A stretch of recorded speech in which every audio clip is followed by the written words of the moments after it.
Hi friends, காரசாரமான கருவாடு குழம்பு எப்படி பண்ணுறதுன்னு பார்க்கலாமா? ஒரு கடாயில் எண்ணெய் விட்டுக்கோங்க.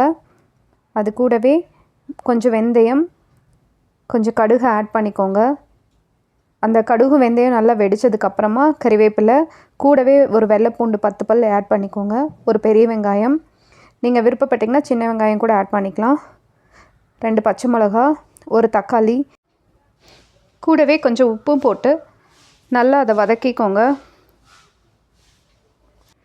நான் இன்றைக்கி முருங்கைக்காய், கத்திரிக்காய், உருளைக்கிழங்கு போட்டிருக்கேன்.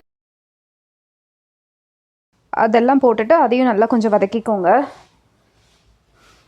நீங்கள் விருப்பப்பட்டிங்கன்னா வேறு உங்களுக்கு இஷ்டமான காய்கறிகள் கூட போடலாம். இது கூடவே குழம்பு மிளகாய்த்தூள் ஒரு 2 ஸ்பூன் போட்டிருக்கேன். மல்லித்தூள் 2 ஸ்பூன், மிளகாய்த்தூள் 1 ஸ்பூன் போட்டிருக்கேன். நீங்கள் இதுக்கு காரத்துக்கு தகுந்த மாதிரி நான் மாற்றிக்கோங்க. கூடவே மஞ்சத்தூள், கொஞ்சம் தண்ணி போட்டு நீங்கள் அதை அட்ஜஸ்ட் பண்ணிக்கோங்க. அது வேகிற அளவுக்கு தண்ணி விட்டுக்கோங்க.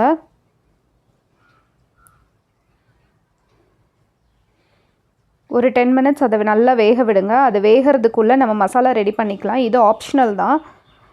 நான் குழம்பு கொஞ்சம் கெட்டியாக வரணுங்கிறக்காக ஆட் பண்ணியிருக்கேன். கொஞ்சம் தேங்காய், வெங்காயம், தக்காளி 3ஐயும் நல்லா நைஸாக அரைச்சி எடுத்திருக்கேன்.